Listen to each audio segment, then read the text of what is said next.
Buongiorno a tutti. Buongiorno a tutti. Ladies and gentlemen, good morning.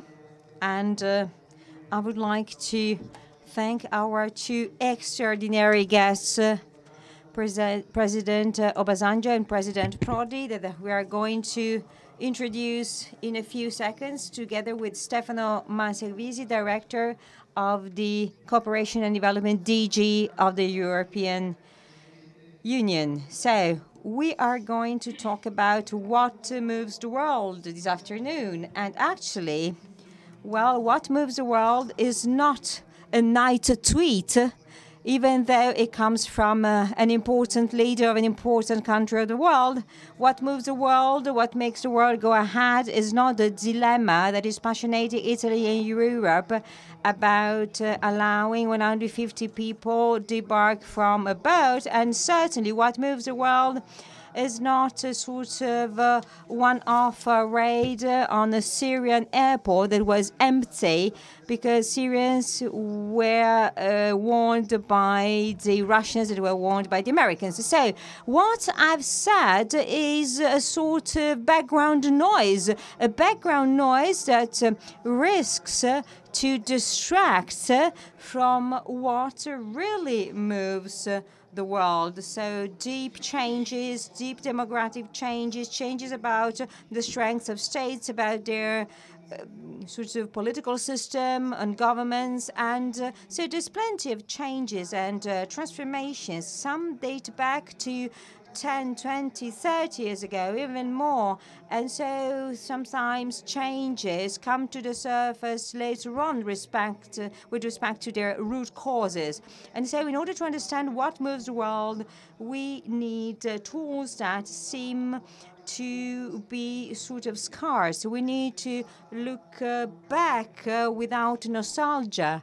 So we need, but also to be able to look ahead. And again, there's not much disability when you need to tackle the future. And also you need to be curious, to be curious and look around. But this is hard when people want to build up walls and close themselves vis-a-vis the rest of the world. So look back, look forward, and look around. So this is what we are going to try to do together here, this round table. We know that it's a very limited time. We will have to touch upon so many important topics, but still we are aware of that. And Stefano Manservisi and I, and you as well, we are aware of having the privilege of having two extremely important leaders of their countries and continents, like Romano Prodi and President Obasanjo, that will tell us more about what they think about these topics. I would like to present and introduce President Prodi.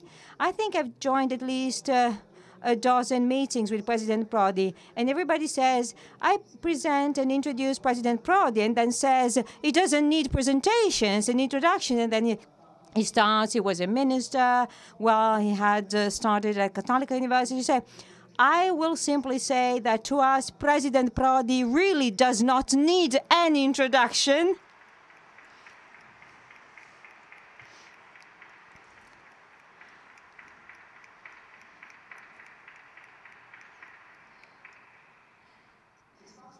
And I give the floor to Stefano Manservisi because he has the hard task to introduce President Obasanjo, but he also doesn't need an introduction. Thank you very much, Paolo.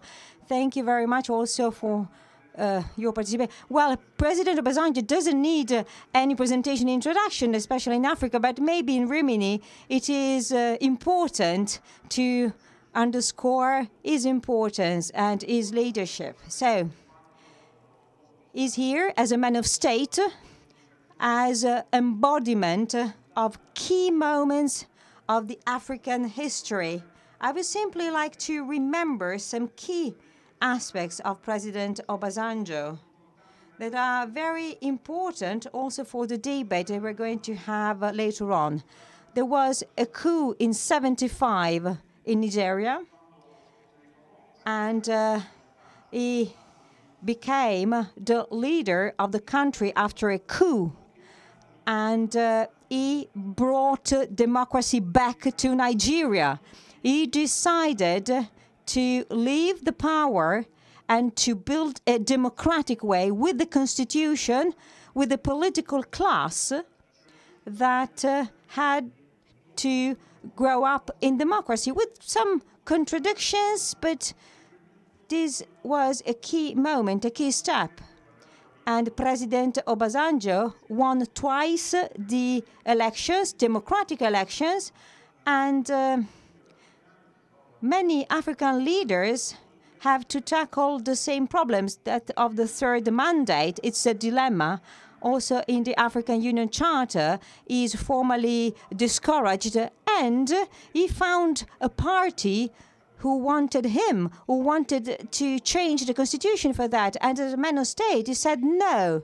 And he decided to leave the political world, and he consolidated a democratic process that it's still underway, but still in Nigeria there is a democratic process. So he decided to renounce and to leave the political world. I think that these are very important things that need to be remembered and underscored. And then President Obasanjo was in prison because he defended the human rights.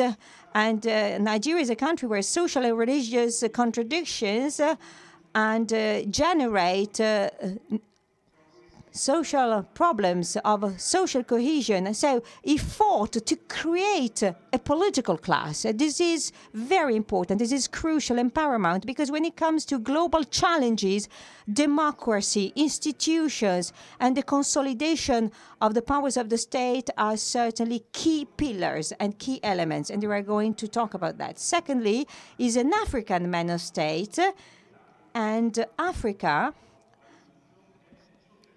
is a very important player. Is a very important player on the world scenario. So we absolutely need an African global leadership as a continent. That is so important. So President Obasanjo comes from Nigeria, which is the sort of highest populated country in Africa. 200 million inhabitants today. It will have so 500 million by 2050, more than the European Union, according to the demographic estimates as to now. It's the first economic power, more important than South Africa, and it exports oil and imports gasoline. And it ranks among the first world economic powers. It ranks 7th for emerging economic powers, and it is at the 152nd position for human development. So in the north we have a terrible guerrilla, that of Boko Haram, and contradictions and opportunities are all over. So Africa is a key player of this world that is moving, that is changing. So President Obasanjo is an African man of state that changed and transformed Nigeria, but is also a representative of the new soul of Africa in this current scenario. So that was my introduction. I hope I was clear enough to tell you why it's so important and such a privilege to have him here to discuss with us. I would simply like to add something else, and I think that many people will be happy, because President Obasanjo has arrived here from the other part of the world. He came here this morning and he will leave us in a few hours. So he really did a lot to come here, and he traveled such a long way. Thank you very much. We feel so honored. Thank you very much indeed. And he confessed to me, if you allow me to say, that your wife complains because she says that, she lives on airplanes and you live on airplanes, and so that makes you even more human for us.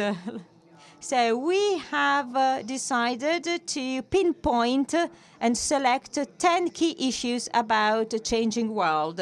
And we're going to have first the comments of President Prodi and then of President Obasanjo. So let's start from demography and demographic issues, because, well, demographics is a very accurate science. We know how many we're going to be in 20 years time from now. So a couple of slides. Here is a snapshot of how we were in 1950. Well, maybe some of you were already born, some were adults. So Asia ranked first. Half of the world population was there. 1/4 Europe in red, and then Africa was in green. All the rest was distributed between North America and Latin America. Let's see the estimates by 2050. Asia remains first, but let's have a look on the other side. So Africa becomes the second most populated continent with 1/4 of the world population, and Europe moves from 22% to 7% of the share of world population. But let's see some features. In 1950, we had the sort of demographic pyramid, a hierarchy. So many young people and few old people. Let's see what happens by 2050. Well, we see that it's not a pyramid any longer. It's more like a rectangle, but there are two different dynamics. We have the African dynamic that we have in the population with an average age between 16 and 25 years. Well, in some countries, even more so, the population is very young, below 18 years of age. And Europe, we have an average age between 45 and 50 years of age. President Prodi, which are the consequences of this transformation and change for us? Well, in sub-Saharan Africa, the average age is 17, 18. In Italy, the average age is 46, 47. Well, it's two different worlds. There's nothing to do about it. It's two different worlds.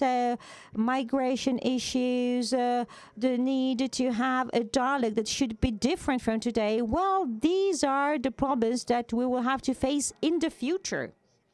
Because even if the demographic trends would change and we had different ratios, well, I think that this will last for at least the time of a whole generation. So that means that if we keep with the same world order of today, with the absence of dialogue, with separation and divides, it's going to be a disaster, because there are forces that are too big. I mean, on the one hand, we have Asia, half of the world, as we saw, but Africa moves and shifts to 2 billion inhabitants, and Europe less than 500 million, so 490 million inhabitants, including the UK. So, well, it's a fact. We need to acknowledge that and do something. Either we somehow sort of realize that and react together. Either we take stock of this fact, or there will be terrible consequences. What do I mean by that? If we think about policies about Africa, and we're going to talk about that together today, we can see that all in all, over the last few years, well, African development has not been that bad. It was better than the usual average trend. But I mean, in 2017, Africa had the same share of GDP of the world that it had in 1980, but with a population that increased so much. So let's be careful, because we need to approach a breaking point. Okay, let's be a bit utopian. If we really want to successfully take up this challenge, we need agreements between Europe and China about actions to be carried out in Africa, because China has sort of done a lot of things, made friends, but also sort of generated some tensions. So China has friends in Africa, but also states that are not that friendly. So if you want to have enough strength to counterbalance and offsetting what is happening, and also in order to have a credible policy, we need to put all these forces together. Because, well, opening such a debate with the utopian side, as I just said, can be thought-provoking, but useful to have a better vision.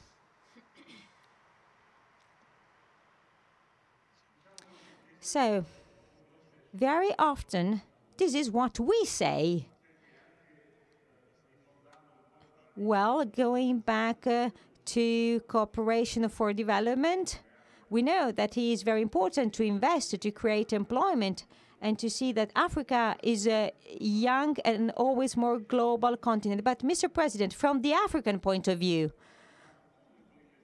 how do you see Europe from Africa in relation to these changes and transformation? How do you see yourself? What do you think about Africa? Because we're talking about the transformation and change of your continent.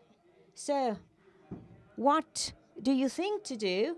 And, well, what can you do? What's your contribution? And in order to have a sort of agreement, a pact with Europe.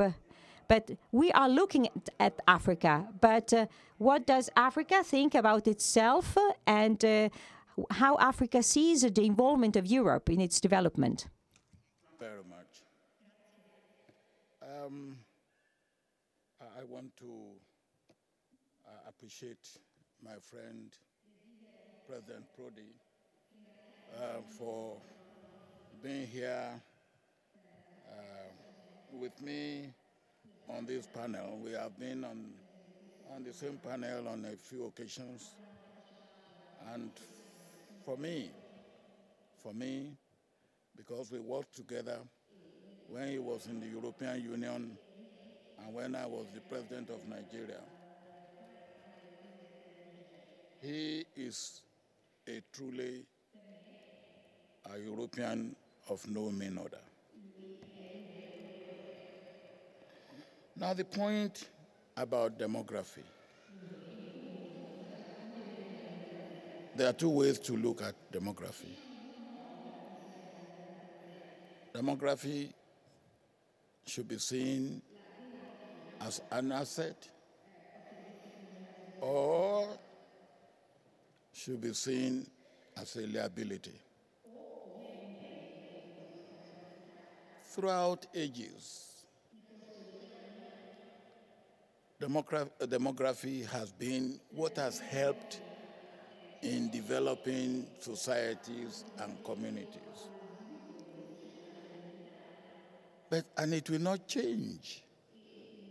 The difference between demography being an asset or being a liability is how educated demography is, how skilled demography is, how empowered demography is, how innovative demography is. But when you have demography without education, when you have demography without skill acquisition, when you have demography without employment and empowerment, then demography becomes not only a liability, but a dangerous liability. And as I have often said in Africa, if we do not appreciate that demography could be a danger and a liability, a dangerous liability, and an asset, then we are sitting on a keg of gunpowder. So what do I see?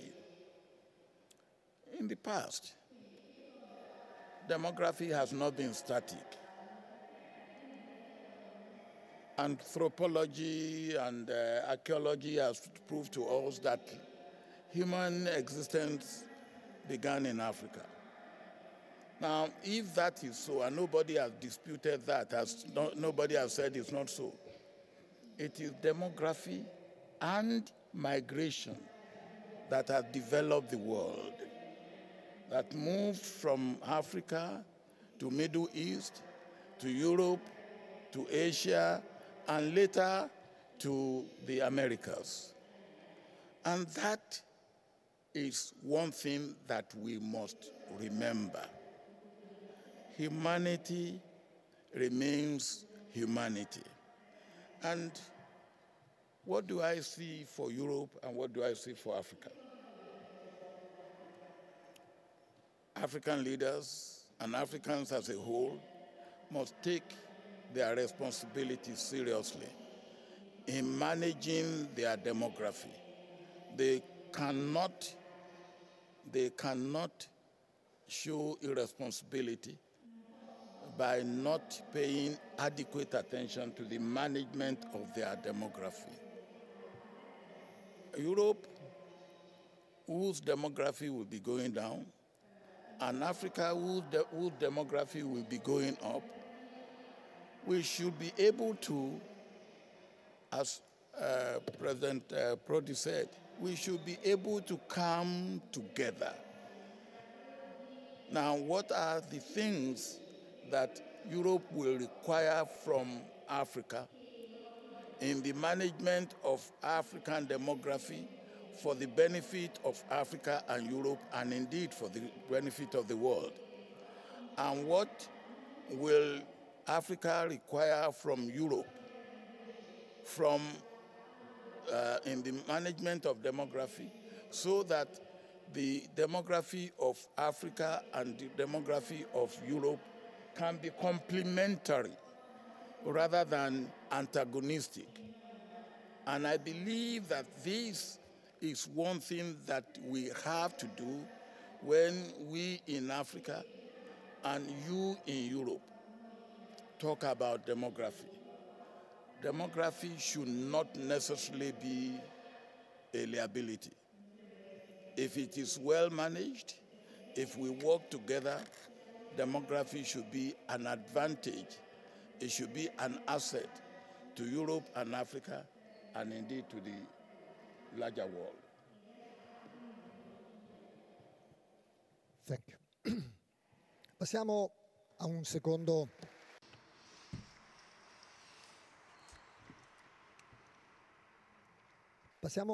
Let's move on to a second topic about a changing world, that is conflicts. And conflicts, unfortunately, have become common today. And they always remain in the background. They're always there. They risk to enlarge. And The Economist is not the Bible, but it devoted to wars and conflicts a cover recently. And the Pope also, a couple of months ago, talked about a world war that risks to bring the world into pieces. Let's try to see which was the situation 30, 40 years ago. Well, and here there is a surprise, because we talk about growing conflicts, but actually, since the Second World War, now we have the lowest number of conflicts between states in our recent history. But this is not a complete picture, because next to sort of traditional conflicts between state A and state B, we have conflicts inside the very same state, civil conflicts, for instance. Think about the Syrian war that is inside Syria, but many, many foreign countries are somehow involved. If we consider this, the picture changes. You see the orange and the pink sort of elements. So we are now at a very high level of wars and conflicts, the highest one. So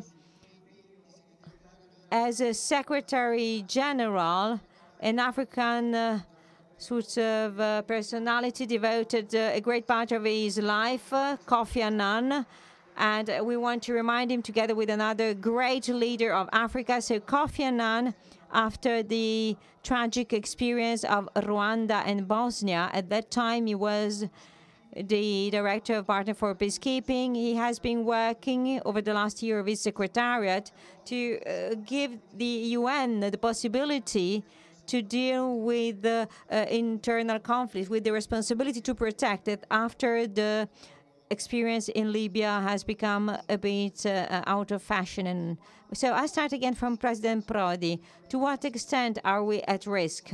Are there risks of conflicts and wars? And are there tools available to cope with that risk? So the charts that you showed are very clear. So there was no world war and there are no big wars around, but I link up to what the Pope said. We have fragmented world wars because we have little wars here and there all over the world. Very serious civil war that makes millions of casualties and victims. And here we have a first reflection about the possibility and the risk of a world war. Well, personally, I think there are not many risks. I'm quite optimistic in this field, even though there are many analysts that say that in the past there was a sort of the so-called two-sided effect. Two-sidedness. So sometimes you can have a stable power and an emerging power then clash together. And we have the US on one side and China on the other side. And out of 16 cases of this kind of a stable power and an emerging power, 12 has then generated wars. Well, here it's different because we have big companies that are Chinese, big companies that are American. So nevertheless, the establishments seem to resist. So personally, I'm rather optimistic about the possible risk of a world war. But instead, when you mentioned Libya, well, I was quite worried as UN sort of responsible for sub-Saharan Africa. Well, I must say that in spite of Kofi Annan, I think that the UN, well, do not have enough to wait. Well, usually UN intervenes when there are issues that are not interesting and important for the 5 big powers. That's it. And it's more and more like that. In other words, we live in a sort of split world in terms of sort of mutual help cooperation. We have 5 big states and that have a veto power. And then we have daily routine issues and daily routine policies. And the UN are becoming more and more absent and have more and more difficulties and still committed in very important issues like refugees, support, protection of the weakest ones. But, I mean, there was no more important political space at world level for the UN. Well, I think that this kind of divide cannot last long. So I'm not afraid, I'm not scared about a world war, like, a big clash and fight between big powers, because all in all, well, US and China have some compatibility. I'm instead very much worried about these fragmented world wars, as the Pope said, and I do not see solutions by the international community. And on top of that, I see an absence of Europe. Europe is absent, so we, as Europe, maybe try to put some patches here and there, a good word here and there, but we never take initiative to fix problematic areas, even the closest areas to us. Let's think about the Syrian war and the relation and the reaction of the big powers. Let's think about the conflict in Libya. And, well, we have a single European country that takes initiative in that respect, not whole Europe as a whole. So I think that we're making steps backwards and not forward.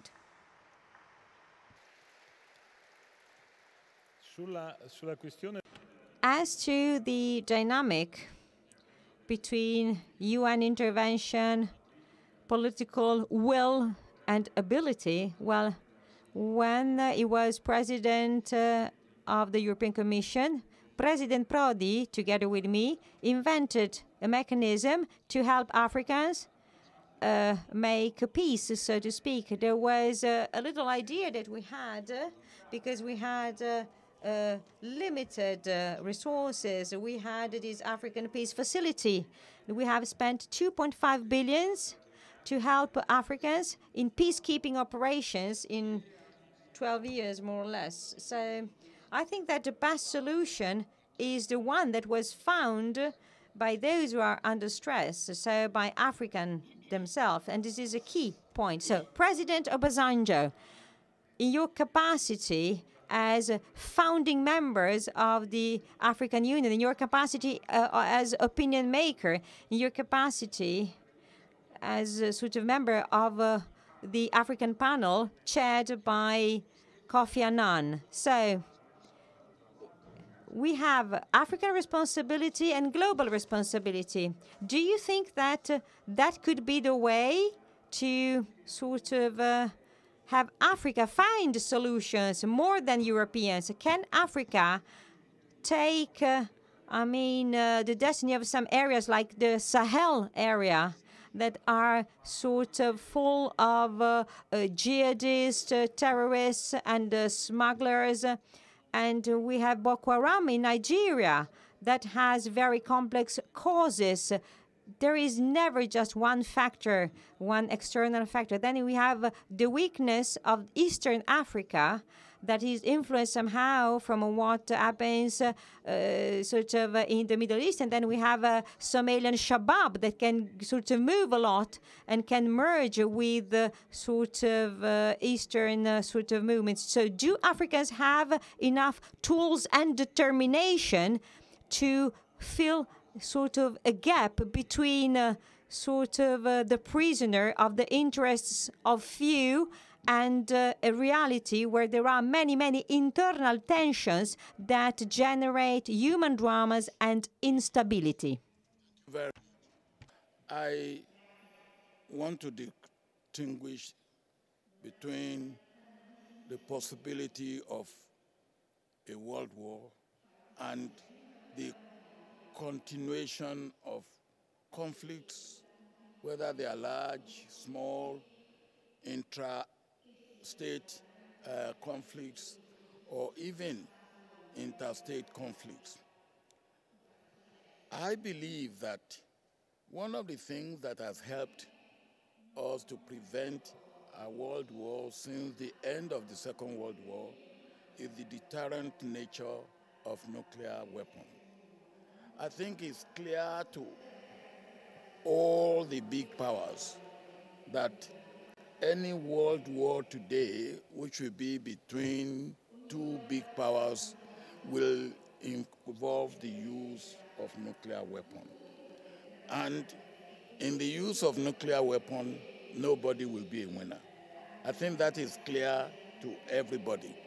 Now, if that is clear to all of us, what is left is wars by proxy, wars where they will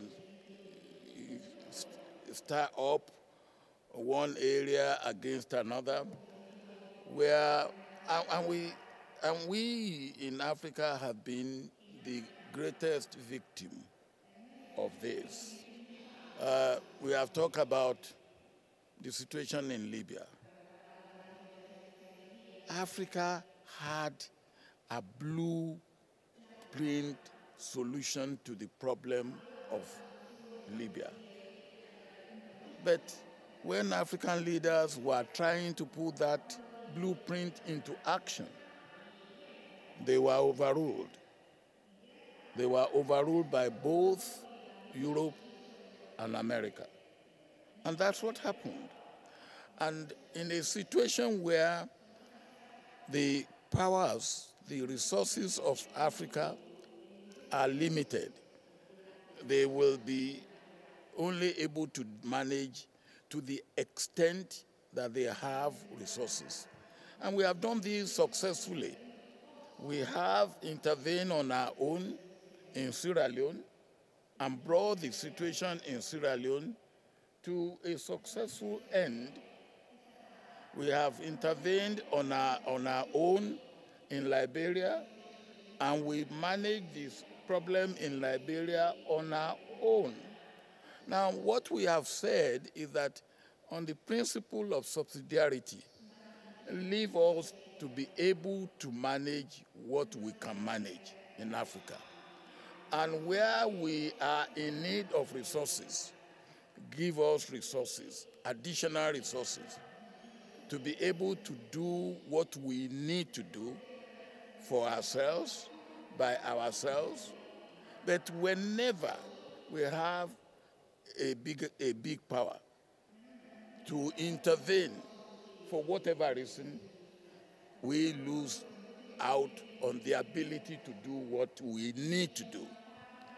We have seen that in DRC, Democratic Republic of Congo. I first went to DRC in 1960 as a young officer. The problem that was there in 1960 is still there today in Democratic Republic of Congo.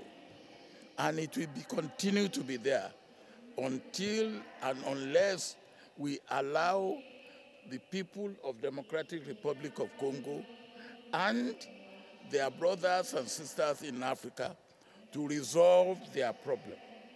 And one of the reasons why that problem is not being resolved is because of the resources of Democratic Republic of Congo.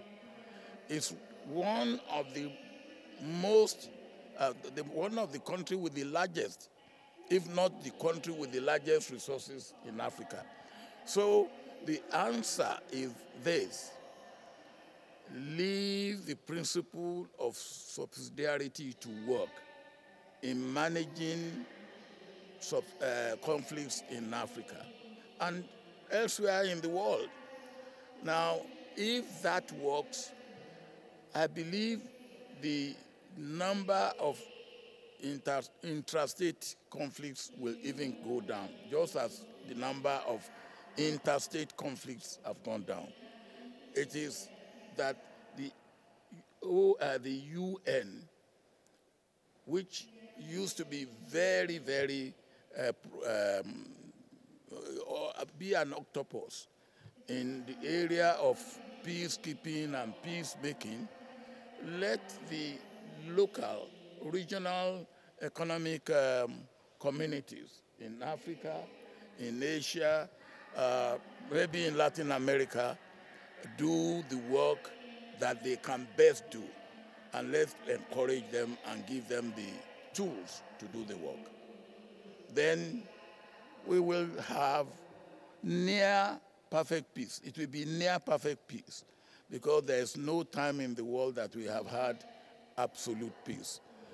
And when even the world, as we have it in the Bible, was made up of two people, Adam and Eve, there was conflict on a mundane thing, food, ordinary food. There was conflict. And it was conflict that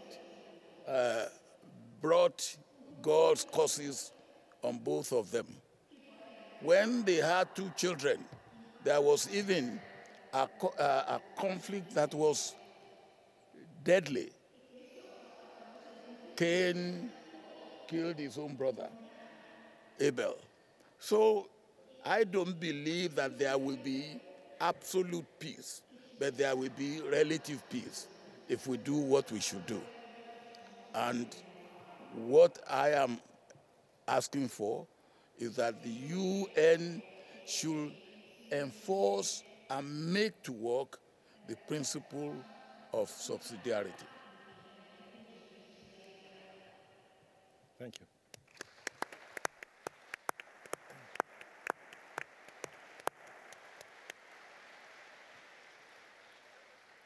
In questo quadro Well, within this picture of uncertainty of conflicts, still we can grow. We can grow economically, because especially in the Western world, we are still recovering from the big crisis, And instead, the average growth rate of the world is not bad. If we look back in time, in red, you see the average of the last 50 years of growth. In 2018, we were very close, around 3%. And over the last 60 years, we had at least 25 years during which the growth was much worse than today. But there are some but.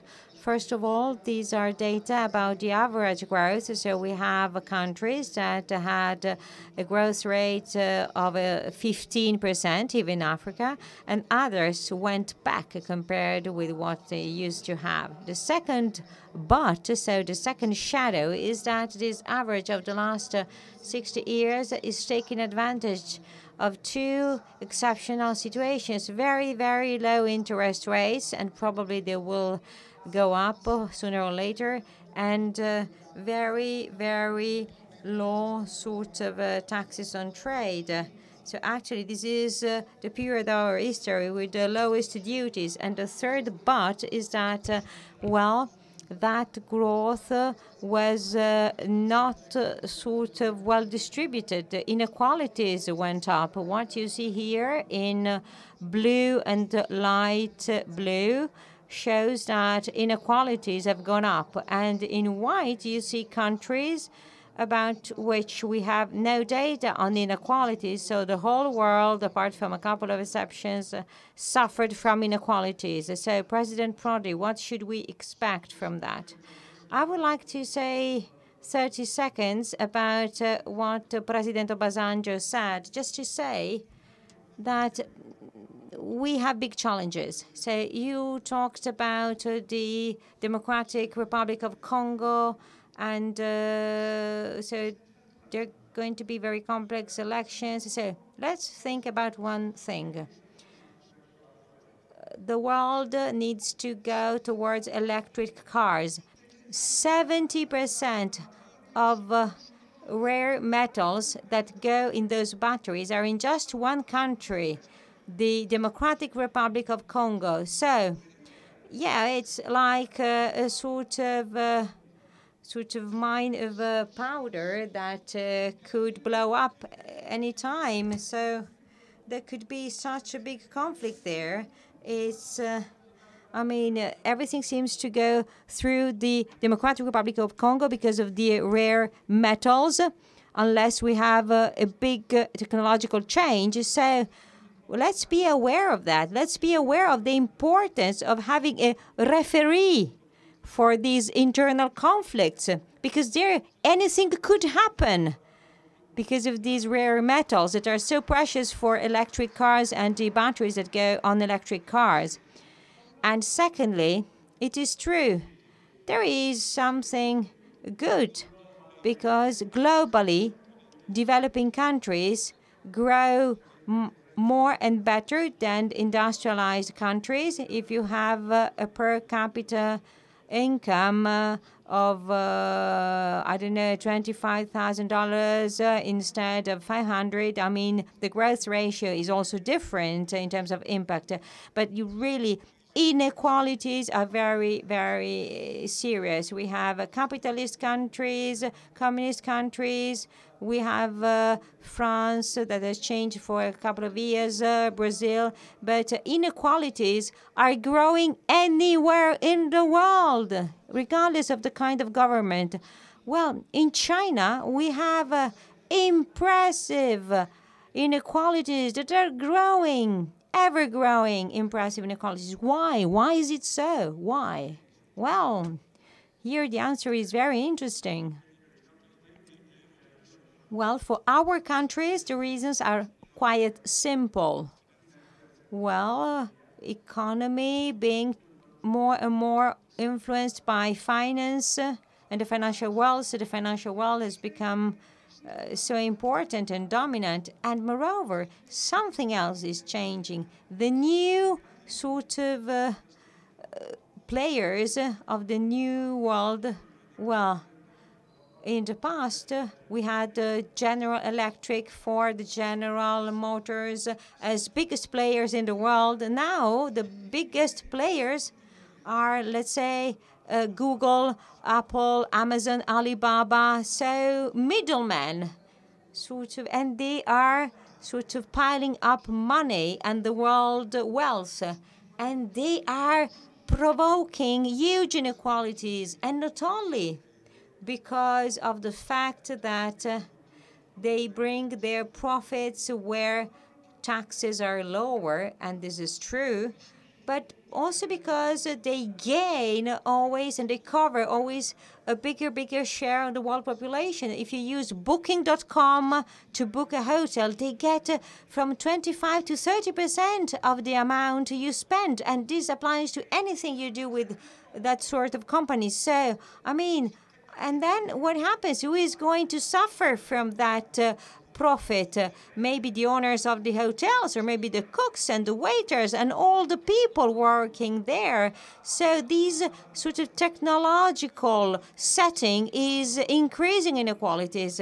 I was talking about this with a friend who is very knowledgeable about this, and I said, well, we should think about a sort of a new Marxism, and so the middlemen, these brokers, are the new powerful players, because maybe we subscribe to newspapers through Apple, and maybe we pay 179 euros per year, and 30% of that goes to the middleman company and not to the newspaper you're buying. I mean, they take such a huge share of profit. That's why inequalities increase. And then you have these companies make charity and charitable activities, but it's not enough. And secondly, after Reagan and Thatcher revolution, well, the main world problem was about taxes. Taxes being always bad. Anybody, any politician talking about taxes have lost elections, and I can be a witness of that. If you use taxes as a political argument, you will never win elections. And this is incredible. After the Second World War, we had in the U.S. more than 70% of tax rate. Today in the U.S. it's around 30%, less than 30%. So because so voters do not want taxes. So this is another factor that can increase inequalities. And then technology, as I said, can have a big impact on inequalities, as I explained a second ago. So unless we develop a new political sensitivity on these topics, I'm afraid that inequalities will keep increasing, because now both liberal democracy forces and the other political forces in communist countries or countries with a centralized government, go in the same direction. So there is no such sensitivity yet, because at one point that can't last for long. Even in our country, the debate on inequalities has never been turned into pragmatic political decisions, has never turned into political measures.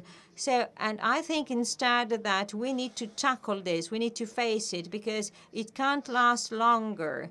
And moreover, this is breaking into pieces democracies in emerging and developing countries. It's a phenomenon in many African countries. Well, when it comes to African democracy, those who win elections think to be the physical owners of a country. And so they can apply some policies that can risk to increase inequalities without any interruption or without any opposition or obstacle by different political parties. So again, we need to develop a political sensitivity on that. Otherwise, inequalities will keep rising and growing.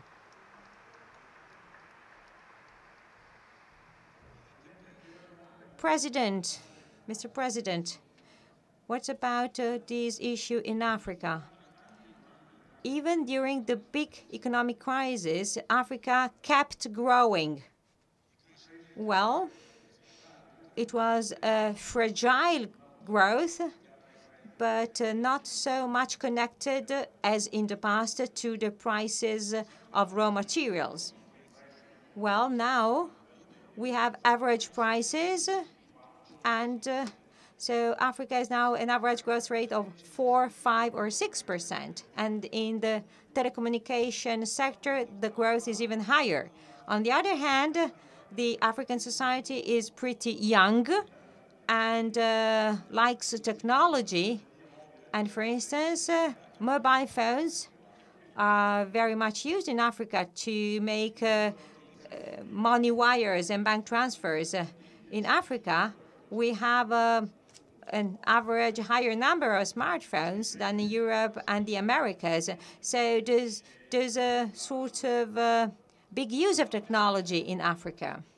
But at the same time, if we have a look at the GDP or average incomes, if we apply what Romano Prodi talked about, if we look at inequalities, we have countries that could be very similar to Singapore in terms of per capita income. If we apply that only to the 3% of the population, so Guinea and Angola, Equatorial Guinea and Angola, and the rest of the population is not just poor, is more than poor, is so poor. So, Mr. President, in a growing Africa that is economically growing, and well, we have an average tax rate between 10 and 20%, and the concentration of richness leads to inequalities and can create conflicts. So the concentration of richness is so limited. I mean, only a very little share of the population is very rich. How can we somehow break this vicious circle of a rich continent that let elite becoming richer and richer and marginalizes the people who are poor and that risk to remain poor forever? Thank you very much. I want to emphasize 3 areas of inequality. Inequality within the state and between people. Inequality between countries within the same region. And inequality between regions within the globe. Now, let me take the inequalities, particularly in Africa, between within countries.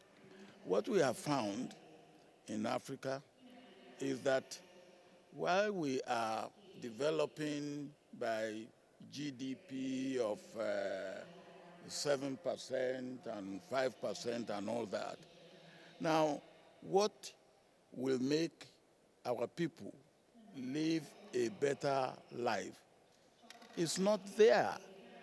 They don't have electricity, they don't have water, their children don't go to school. Now, when you go and say a country in Africa is growing by a GDP of 7%, now, you dare not go to the villages of those countries and say, oh, your country is growing by 7%, which means that your standard of life has increased or enhanced by 7%. They will say you are mad because they don't see the effect within themselves. It doesn't reflect on them.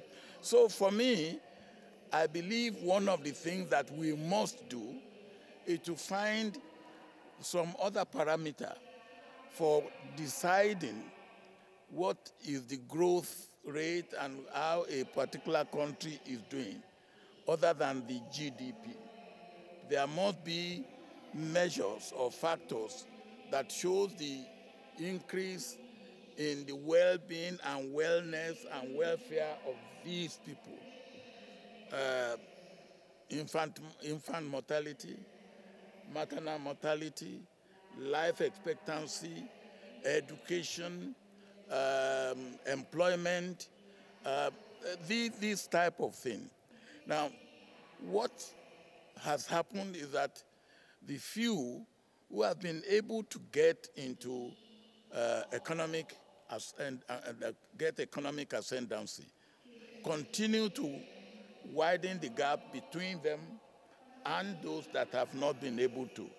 And it is the responsibility of the government to do the leveling up.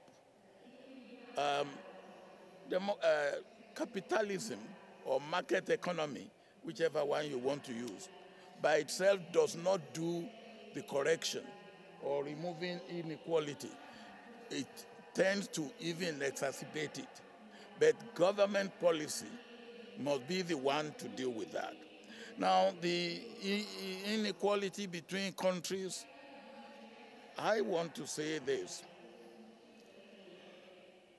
If the government, the country, Democratic Republic of Congo, has a particular mineral which is badly needed, which is very, very important to development of a particular innovation, particular technology, then not only should that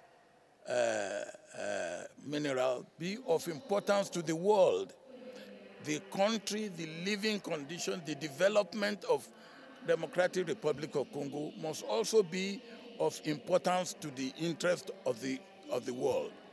Because as long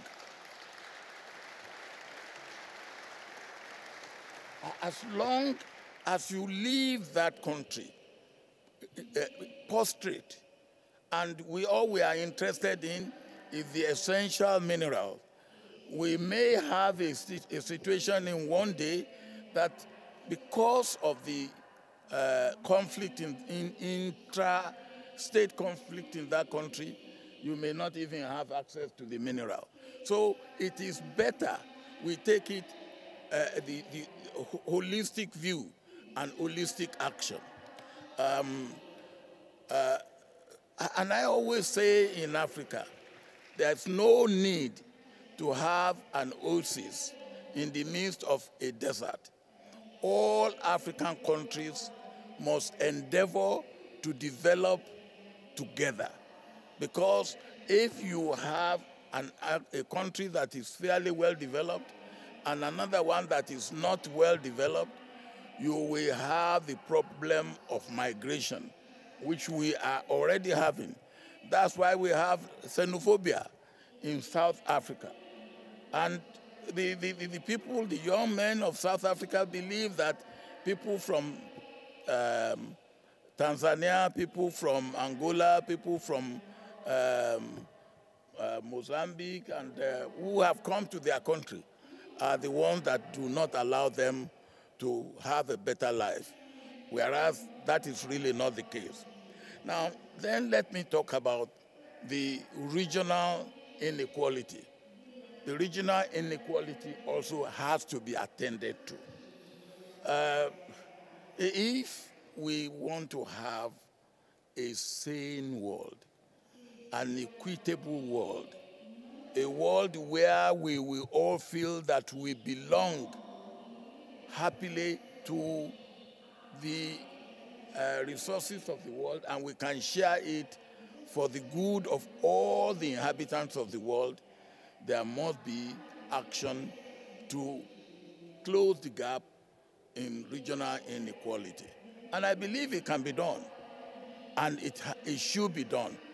Failure to do it will mean that we are postponing the evil day, and sooner or later the evil day will be here with us. Thank you.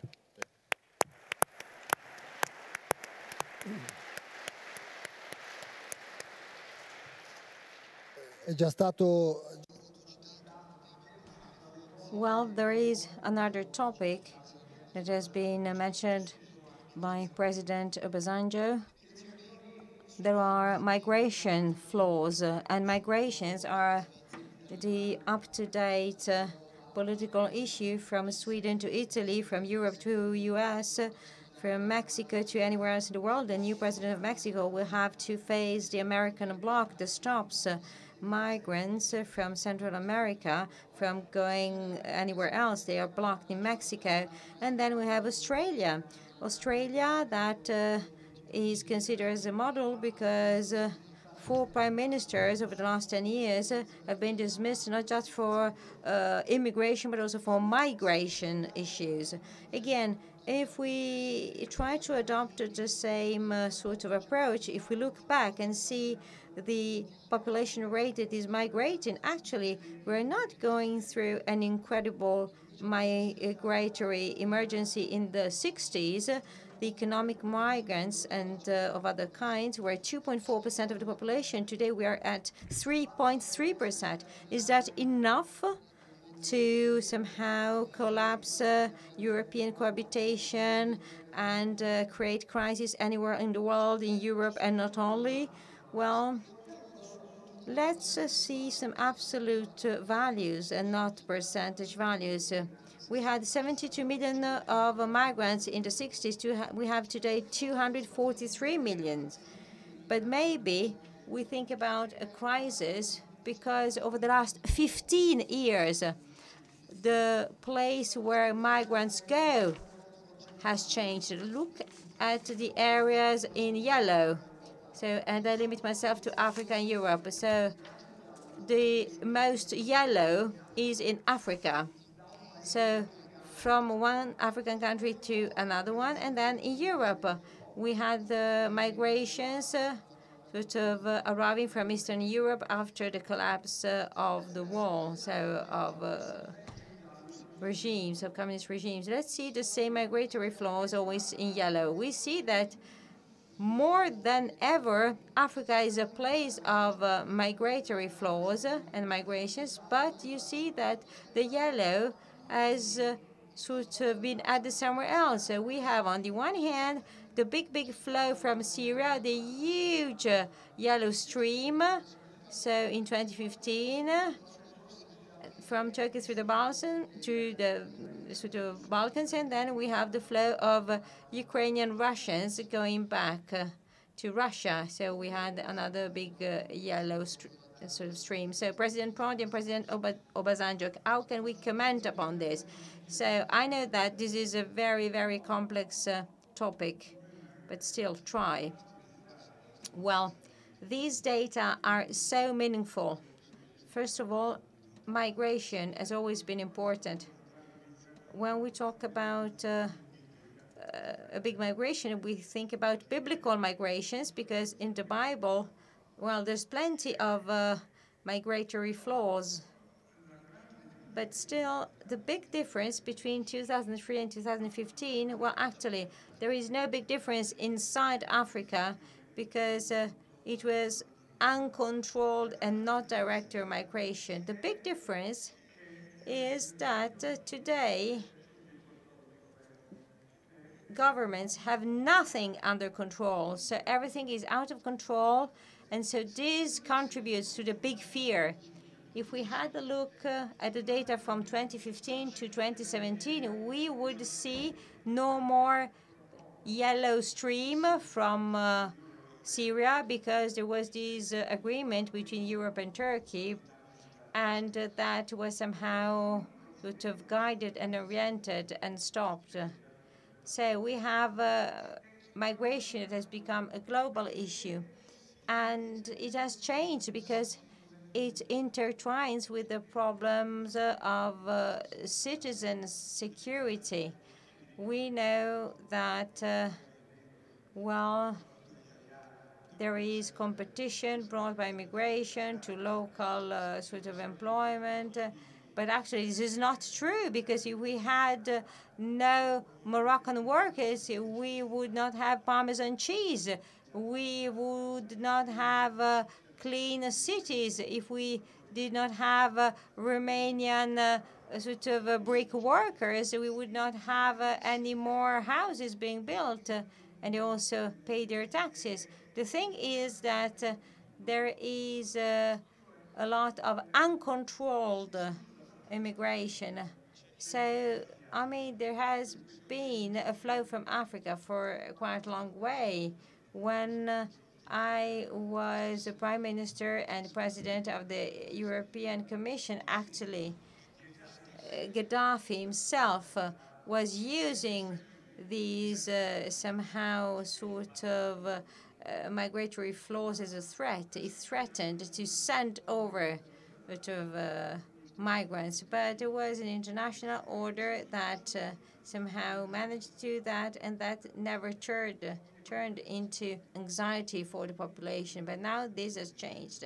So in the future, certainly, we will have to learn to manage these issues, because considering the demographic differences that I've just described, well, how can we think that we won't have immigration? Europe, before the half of this century, will lose 30 million of inhabitants, so not by the end of the century. And the natality rate, the birth rate of Germany, Poland, Italy, Spain, just to name but a few of the biggest countries, 2 years ago, until 2 years ago, was so poor and so bad that we need immigration in Europe. Only France is the only country where there is a certain balance. But still, there is no perfect balance in France in that respect, but it's much better than all the others. The other countries are so unbalanced. Moreover, the elderly population keeps increasing. So we really need to sort of have policies regulating immigration. Otherwise, the message conveyed to citizens is based on insecurity. And then, I mean, immigration then suffers from that. In our national debate, this is a very interesting aspect, because, as a matter of fact, on the one hand, when it comes to attribution of welfare subsidies and, for instance, social housing, the sort of inequalities are underscored, but actually very, very few times it is said that very often these sort of migrants work very hard and work more than Italians. So sometimes only negative aspects are just underscored. Why? Because there is fear. There is the fear of a political management.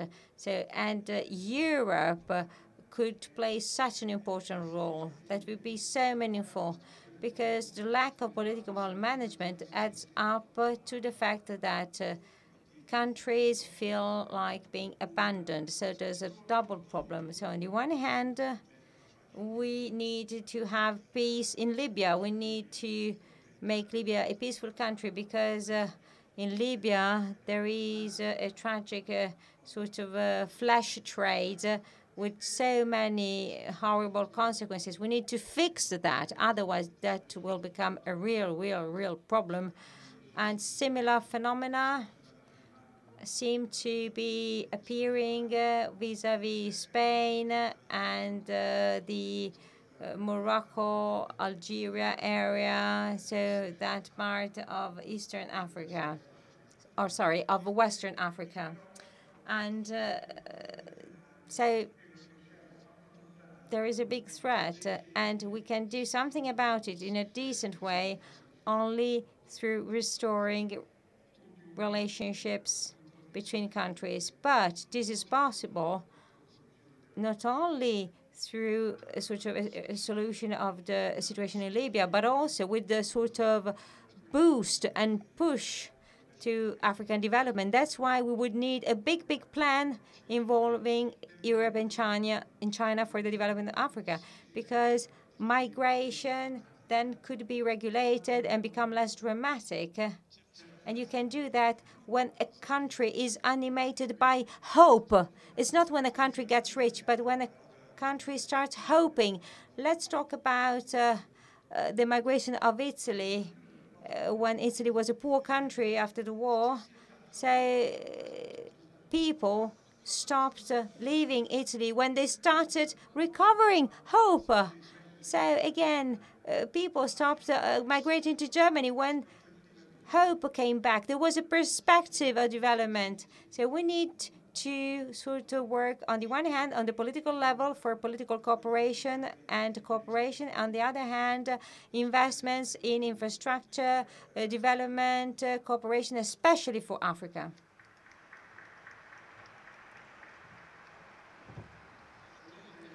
President Obasanjo, well, I would like to have from you a very direct sort of comment about this figure of 243 million migrants that represent today, and 1/4, 60 million more or less, are in Africa. Actually, they are inside Africa.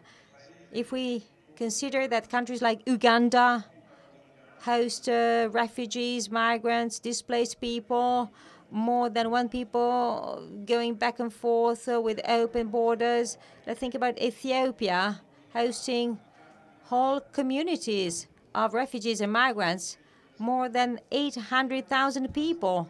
So these are really big groups.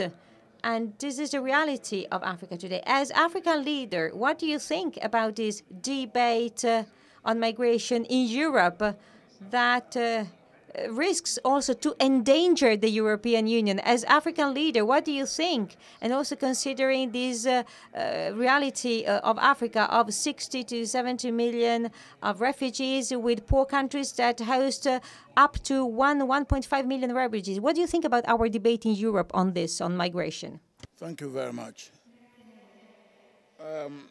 Let me repeat what I said earlier.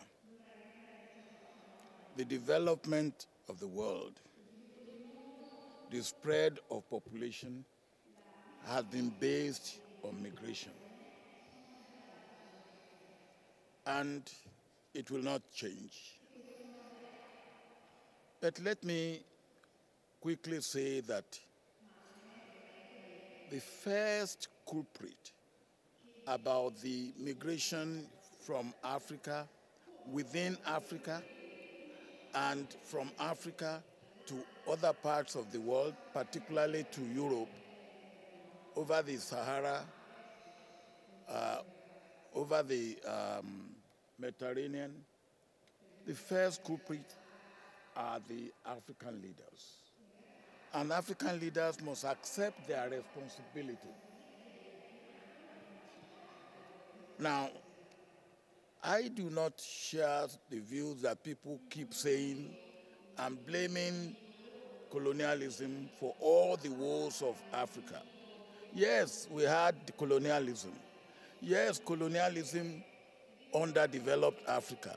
But that was, what, almost 60 years ago. Now, after 60 years of independence, what have we done? Or what have we not done? I believe that those two questions must be answered. But let me now come to the three categories of migrants. Migrants who are living for their life because of conflict. You have them in Africa, you have them in Asia. Now, I believe human compassion makes it necessary that people like that must be given some form of attention. Second, those who are migrants because they are looking for economic green pasture. They are all over the place. Whether it is because of conflict, which is caused in the country of the origin of migrants, or because of poor economic situation, the leaders must bear the brunt of responsibility. Then there are those who are well-equipped, well-trained, professionals, who on their own free volition, they want to go to other countries. I call them citizens of the world. And they are, of course, normally they have no problem. I think those are the ones that are referred to as controlled immigrants. But if you are interested in controlled immigrants, I believe it's just fair that we should also be interested in some of those uncontrolled immigrants. I believe so. But I do know that in democracies, all leaders are looking for excuses to win the next election. And the scapegoat, the ready scapegoat, is immigrants. And we want to show that you are doing something. If that will make you to win the next election or to gain votes. But I come here to Europe, where the basic or the fundamentals of our value and virtue in Europe is Christianity. And we cannot throw away the Christian virtues and values on the altar of ease of winning elections. I believe it is dangerous. I believe it is even sinful because the liberal, I believe the liberal democracy that we imbibe, and we have taken it from you. It says, love your neighbors as yourself. And of course, if you remember the story of the Good Samaritan, anybody who needs your help is your neighbor. It doesn't matter where he comes from. Now, if we will now make a choice only from those who are rich, and we will discard those who are poor, I wonder what type of Christian we are. I really do. I will not see that as the way that Christians should act. Because even Jesus Christ says, love your brothers as I love you. He did not say, love your brothers, love yourself first, and love your brothers second. In fact, if we do not obey what God wants us to do, God first, your brothers second, yourself last. If we do our own self first, whichever way we look at it, our brothers second, and we will then put God last, then we are not Christians. And I am very, very, very strong on this because I have nothing that I hold on to except the Christian teaching, Christian virtue, Christian values. And if we throw that away, then we might as well say there's no humanity again. There's no liberal democracy again. There is no love, kindness, compassion, mercy, hospitality, and all those things that we as Christians must imbibe. And I might dare say, because I come from a country that is almost half Christian, half Muslims, I must dare say that even our Muslim brothers share all these values and virtues with us. And they will quote heavily from the Quran, what the Quran says about loving your friend, your neighbors, being kind, being compassionate, and all that. My point is that we are either religious and we display the tenets of our religion in our daily life, or we should cease to claim that we are what we are claiming to be, Christians or even Muslims.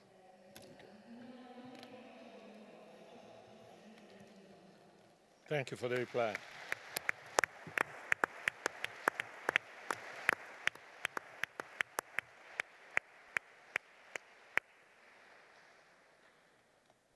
Continuiamo a guardare indietro. So let's keep looking back, and this time we look back to more than 2,000 years ago, when all roads lead to Rome, and Rome was the world capital. And in a few years' time, all roads will lead to Beijing. Maritime routes, sort of land roads, when, the big Chinese problem will be completed. But still, some time remains. And I steal the title of a very popular and well-known film in Italy. It's entitled Welcome to the South. Well, actually, here we should say welcome to the new southern east of the world, because this part of the world will be more and more important in the future, also from a political point of view, not just from an economic point of view. If we have a look at the sort of symbolic power of the West, we can see the G7. Apart from Japan, the world economic power, the symbol of power of the northwestern countries was G7. And because of the crisis, it was somehow replaced in terms of power by G20. But we have a lot of south of the world and a lot of southern east of the world, and not just a northwestern part of the world. But let's imagine the new economic powers in 30 years' time. So probably the new G7 in 30 years will be like this, with a lot of red in southern east. So China is not a democracy, so it could not enter G7. But let's make this imagination exercise. Only Germany and, well, just about could be part of that, and the US from today's powers. Mr. President, well, what do you think about the strength of southern eastern country that sort of disrupts things, upsets the setting? Well, if you want to avoid conflicts, we need to understand that, because this is the reality. That's what we need to take stock of. The world we are talking about is already like that, essentially. Well, if we consider the purchasing power, well, that's today's map. And you connected this with the Silk Route that China is restoring. What is this Silk Route about?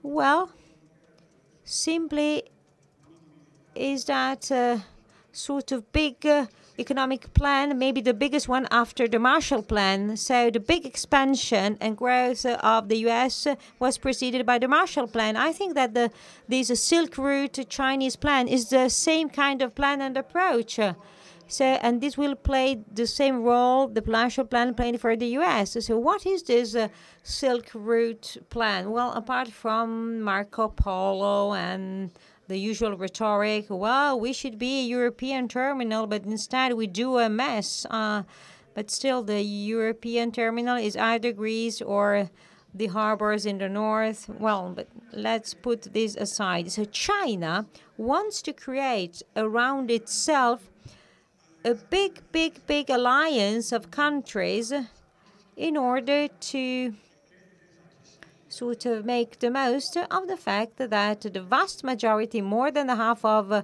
the human population, is located in that part of the world, in Asia. So this is an immense, huge investment. And I say it on purpose because even China has problems in affording those investments because they are too much even for China. But what is interesting is the message. They want to play a key regional role, and also they want to present China as big European partners. So somehow trying to compete not militarily, but economically and politically with the US. This is extremely interesting because, well, the Chinese president is visiting all the countries involved in this project, and what he does is so impressive. He had a meeting with the Pakistani Prime Minister. If you read sort of the report, is incredible. The Chinese president says our friendship is deeper than the ocean, is higher than Himalaya, and then investments follow of motorways and the Chinese presence in Pakistan and so on. So I say Pakistan, but this presence reaches up to Iran. And the sanctions vis-à-vis Iran are completely sort of bringing Iran into the arms of China. They have no alternatives, regardless of the sanctions having good grounds or not. I don't want to discuss about that. But the political situation that we have created make it that these big Asian bloc, plus the Silk Route plan, plus a certain positive relationship with Europe, well, lead to the new center of world politics, and well, the future will be sort of be staged there, as you said. But there are also dangers, and because China, well, as promoted and is promoting these big Silk Route project, there are big investments, but also there is a dangerous political proposal behind that, especially for us, because China has established a privileged sort of context. The 16 plus 1 is China, and the 16 are Eastern European countries that have a privileged relationship to China. And maybe also with the intention, I don't know, to divide Europe at a later stage, intentionally or not, I don't know. But still, again, Europe has to do something. You want to be at the heart of this inevitable change of the world. Europe needs to be fully united and sort of become a sort of a main player.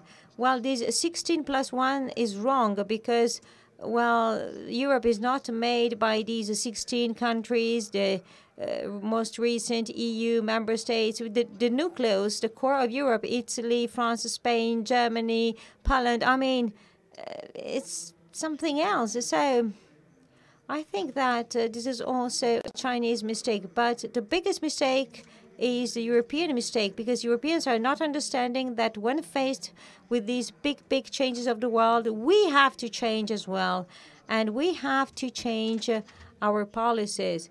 That implies, of course, difficulties, big problems to be faced and tackled. We may have problems with the U.S., but to me, the U.S. are a fundamental ally, and they need to remain so. But, well, if you cannot trade with Iran, because otherwise companies trading with Iran cannot work any longer with the U.S., it goes without saying that companies like Renault or Peugeot or British Petroleum, BP, or other companies operating in Iran, if they have to choose, they will choose the U.S. Of course, they have to choose the U.S. There's no doubt about it, for historic reasons, for quantitative reasons, and that's it.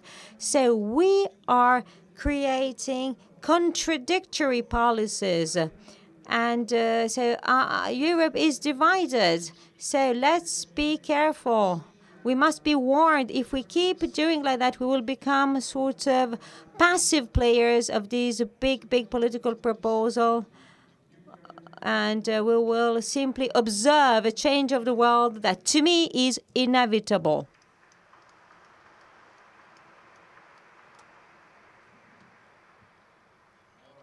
Well, President Obasanjo, we are about to close.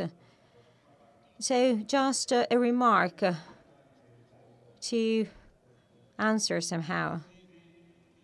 So the Chinese are massively investing in Africa with loans, not gifts, not donations, at mysterious sort of tax rates.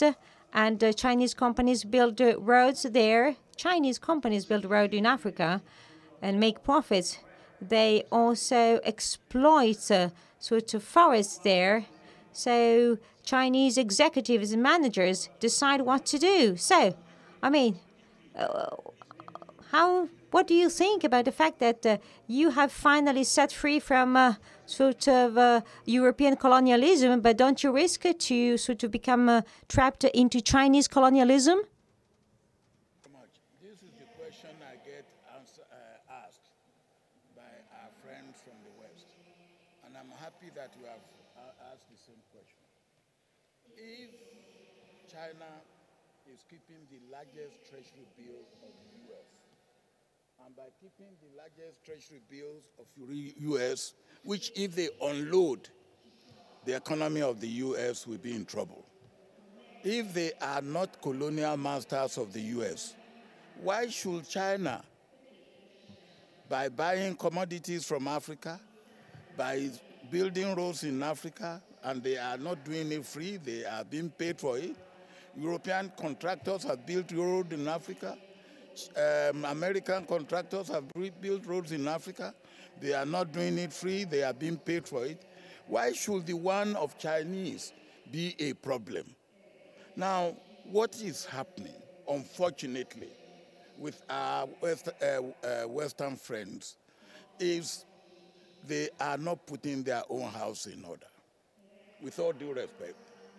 Now, if the whole world negotiated climate change agreement, and overnight, one country came up and said that agreement to him is null and void. Now, what do you expect the rest of the world to do on any agreement again signed by any country or particularly by that country? How do we then hold ourselves responsible in the world and say, yes, we have talked about this, we have agreed on this, and this is the way it will go? How? What is happening is the space that the US and Europe is yielding, China is gladly occupying. And that is the truth. Whether it is in Asia or in Africa or in Latin America or even in Australia, I was pleasantly surprised to find that China is investing 40% of investment in Australia. 40% of investment in Australia comes from China.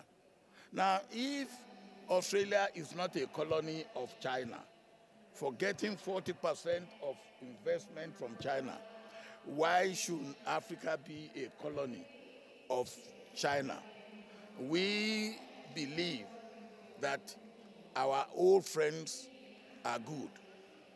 We want to keep our old friends. We cherish the friendship of the West. We use the language is almost universal that we use. The system of law and practice is very similar, but we will also make new friends with the East, just as we have made friends with the West. And nobody can stop us from doing that. We will make friends with China. We will make friends with India. We will make friends with countries in Asia that are ready to be friends with us. But we will also want to keep our friendship with the West. Now, nobody should dictate to us who our friends should be or who our enemies should be. In the same way that we will not dictate to anybody who their friends or their enemies should be. And we will want, I believe it is also part of our responsibility, global responsibility, to make sure that we are on even keel, we are even-handed to all regions of the world, because it is in our best interest and it's in the best interest of the world. Thank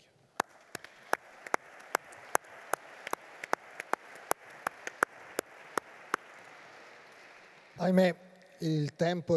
Well, unfortunately, time is running out. Well, we will leave the remaining issues for next year if we are going to be invited again by the meeting together with President Obasanjo and President Prodi. So I started this conference and this debate saying that we would have a look at the past without nostalgia. After this extraordinary dialogue between President Prodi and President Obasanjo, I will contradict myself bluntly. I feel nostalgia of political leaders likely to have an holistic view, as you said, President Obasanjo, likely and able to look back, to look ahead, to look around with values and virtues. Thank you, thank you, thank you.